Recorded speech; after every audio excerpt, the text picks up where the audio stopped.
How you doing? Hi, Oliver. Good to see you. Pleasure to meet you again. Thank you very much. So I'm James Rosenwald. I've been investing in Japan since 1972, so this is my 53rd year of investing in Japan.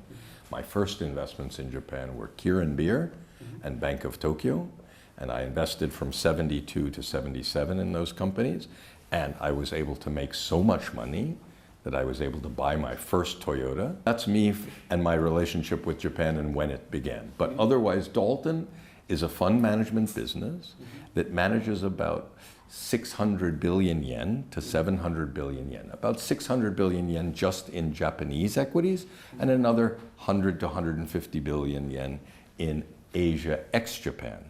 Okay, and we include, we have one small technology fund, which is run by my Taiwanese partner. He invests in a company called NVIDIA and a bunch of other high technology companies.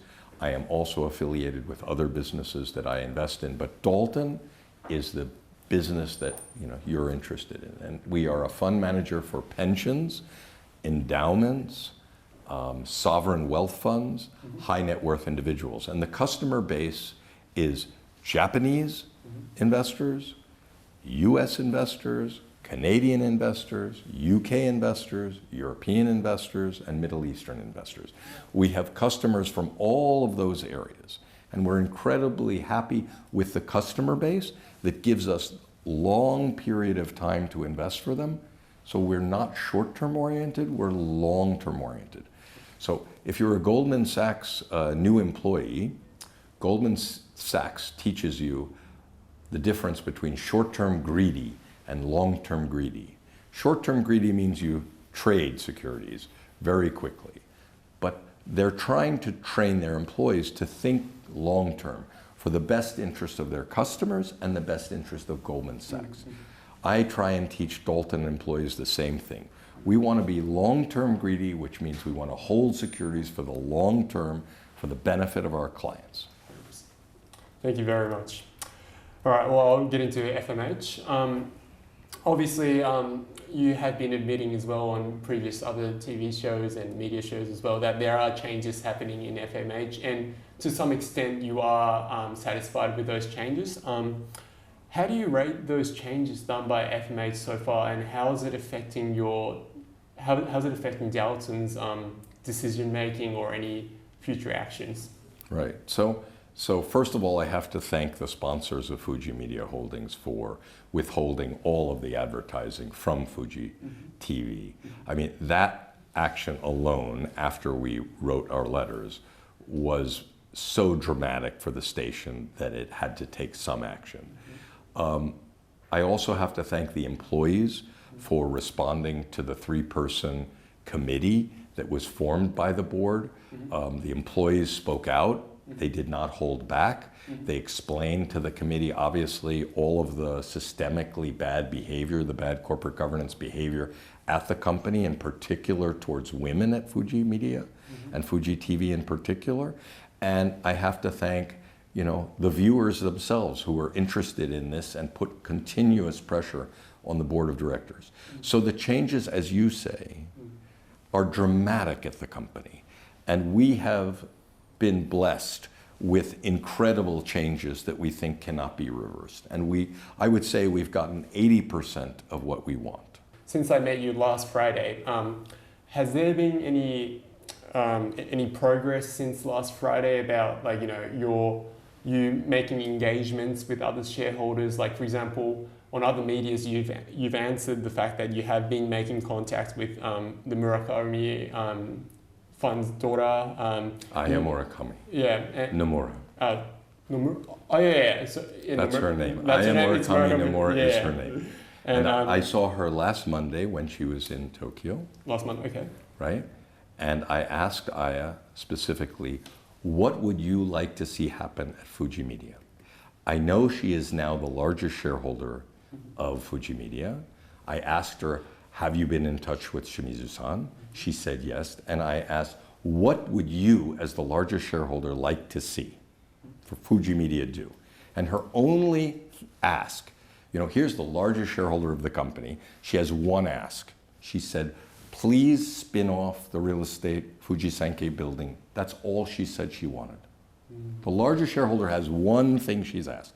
Now, if I were Shimizu-san, I would have immediately invited Aya Murakami onto my group of directors. Why? She is spectacularly talented. She's incredibly bright. She understands the portfolio management business extremely well. I don't know if she understands Fuda-san or if she understands media. Her family has historically been in the Japanese Fuda-san business, so I suspect that she also is an incredibly bright investor in that area, but I don't know her background well enough to tell you.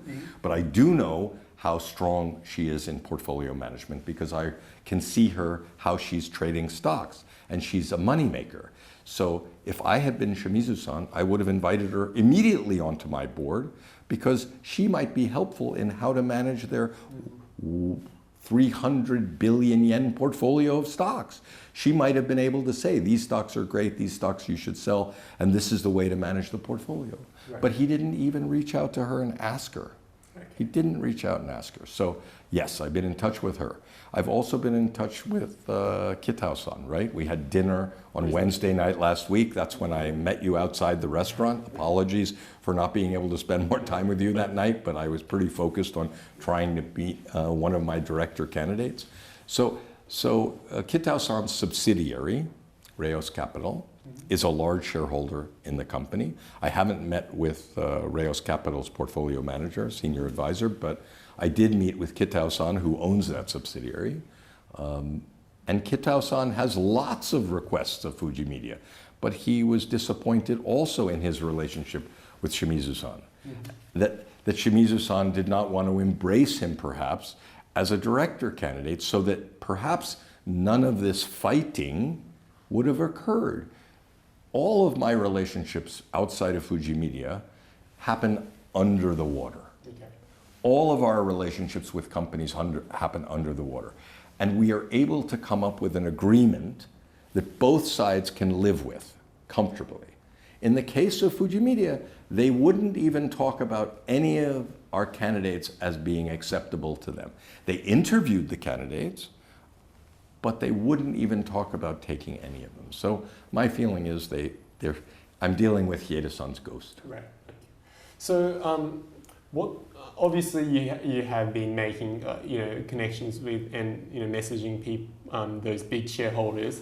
Is that because of obviously you want to ask their opinions and stuff as well, but at the same time, is it because you want them to be part of the deal that Dalton's going to present at the shareholders meeting? Look, big shareholders matter when you're asking people to vote, right? It's no different than an election. This is an election. They have 11 candidates, we have 12 candidates. My job is to make it as public as possible that you, the shareholders, have choice. You can pick and choose from each of our teams. Personally, I think ours is the Dodger All-Star team, which is why I wear my Dodger hat wherever I go. I think I'm offering you an Otani. I think I'm offering you a Freeman. I think I'm offering you a Sasaki-san, a Yamamoto, and you name it. Dodgers have amazing Japanese talent. They've got some Korean talent. They've got some Spanish talent. We're giving you lots of different choices. I look at Fuji Media Holdings choices as not being nearly as good, but it's not up to me. I will vote my shares how I vote my shares. I don't really care how everybody votes. I want them to vote for the best team. In Japan, you have an all-star balloting process for Japan baseball, right? I know you're a Boston Red Sox fan, so you understand American all-star, which is no different. Japan has an all-star game, right? In order to come up with East versus West or North versus South, you need to vote as a fan, right? Fans can vote for the best on the Giants, the best on the Swallows, the best on the Nippon Ham Fighters, the best on the Tigers. You, the baseball fan, gets to choose. This is no different. You have 23 candidates. Pick the best player for every position. It's not my job to tell you. It's your job to do the research. You get the votes. You decide. And at the end of the day, may the best team be created by the shareholders who vote. Yeah, 100%.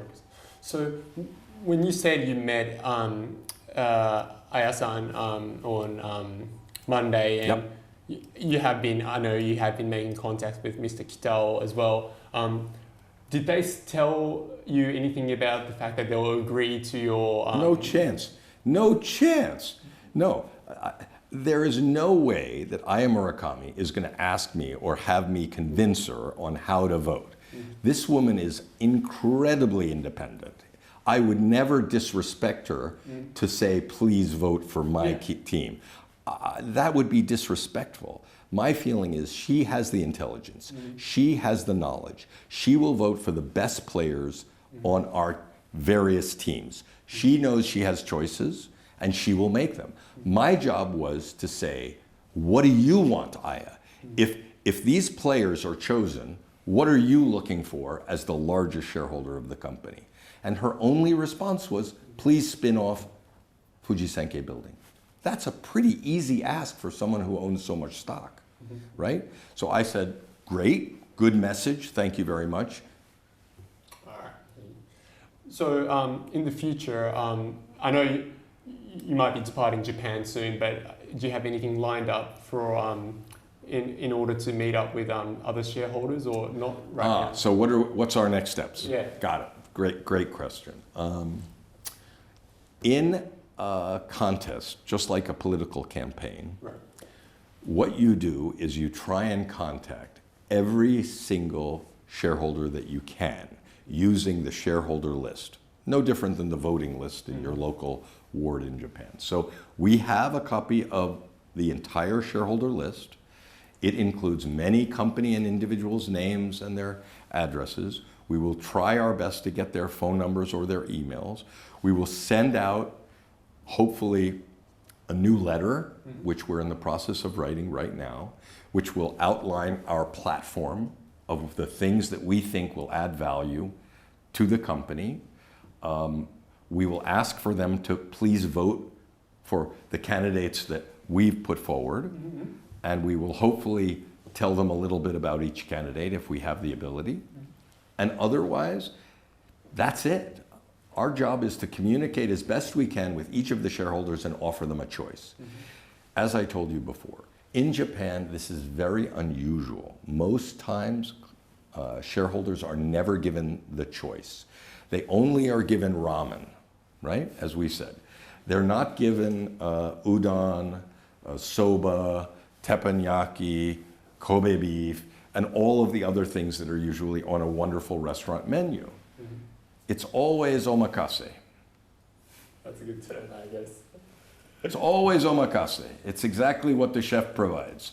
And we don't want just omakase. We want a la carte, which is more Western, I understand. But a la carte means you get to choose what you want on that menu. And so getting that message out there and getting people to vote the same way they do for the All-Star game is our way of hopefully teaching the public that they, as shareholders, are the owners of the business. Historically in Japan, I've had the most difficult time when I've asked salaryman shachos, who is the owner of your company?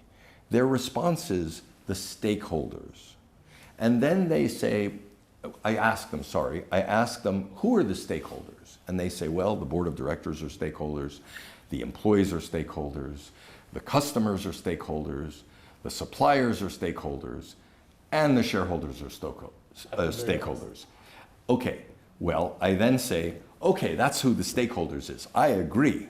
Who are the owners of the company? And they have a problem trying to say anything because it's just not in their mentality to understand that even in Japanese corporate law, the owners of the business are the shareholders. And they are stakeholders, yes, but they are owners. And after taking care of all of the salaries of the directors and the employees, and taking care of the customers and delivering the product, and taking care and paying the suppliers, at the end of the day, the shareholders are the ones that either benefit or lose money from all the decisions that were made by the directors and the employees. So, the owners of the business are the shareholders. This is almost a unique concept in Japan because people haven't thought about ownership for a long time. But the government, in my opinion, is finally allowing shareholders to think about the ownership of their businesses. So-called proxy fight doesn't turn out well for your favor or for not your favor, for Dalton's favor. Will you call up for an extraordinary, more like an emergency general meeting for the shareholders, or do you have any plans like that lined up? Right. So, Oliver, that's a spectacular question. You know that I have lots of tools in my toolbox, right? We've just used one tool, which is shareholder proposal, to allow shareholders choice. Very important. Now, what happens at the annual meeting will then decide what my next action is. I'm not going to decide what my next action is until I see what the shareholders have basically told the company and what they've told all shareholders they want to see. So let's first see the result of the shareholders choosing the all-star team. If the shareholders don't choose any of the team members that I've put out, I will obviously be disappointed, but that doesn't mean I have to sell my stock. I could come back next year at the annual meeting and do something similar if I feel like we were close. We almost won, right? The beauty of Dalton is it has really patient clients. We own companies for 7, 10 years. Yesterday, I was on the phone with a shacho of a company we've owned for 10 years. A woman shacho, a lady who runs a fantastic business in Osaka. All we've been doing recently is just cheering her on. But I don't have to sell, even though I've owned for 10 years. She's doing all the right things to increase value over time, and she's compounding my clients' capital and making them all money. So my job was to get an update from her and cheer her on, literally. And so, sometimes engagement with companies is easy. I even put some shareholder proposals on her recent ballot. And I told her, I'm not going to run a proxy challenge to her. I just want to allow shareholders choice.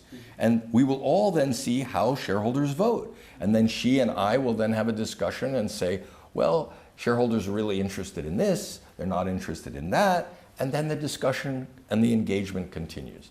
This is a process. There's no rush.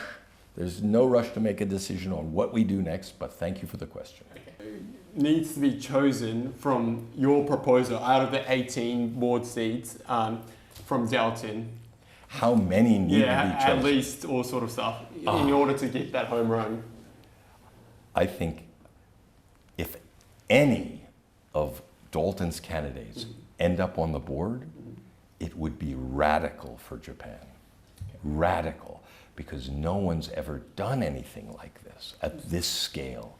No one has ever questioned omakase. No one has questioned the fact that you're only offered one choice. It's time. Okay.